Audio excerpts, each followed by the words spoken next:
टिप्सवर trade करणं म्हणजे एक्झाममध्ये कॉपी करण्यासारखं आहे.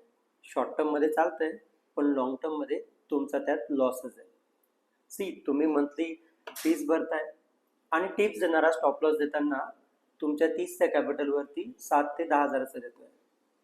तुमचा ट्रेड एक्झिक्यूटच होत नाही आणि बऱ्याचदा 1 मंथ, 2 मंथ, 3 मंथ्स फॉलो करूनही तुमचं अकाउंट नेट लॉसमध्ये जातं. का? कारण राईट रिस्क मॅनेजमेंट नाही.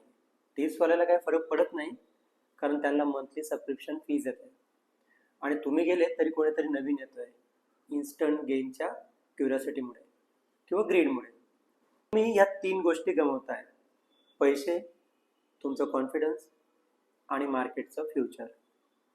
त्यामुळे सेल्फ रिलायंट व्हा आणि स्वतःची स्ट्रॅटेजी डेव्हलप करा आणि हा रील त्या मित्राला शेअर करा जो अजूनही टिप्सची वाट बघून ट्रेड करतो. थँक्यू.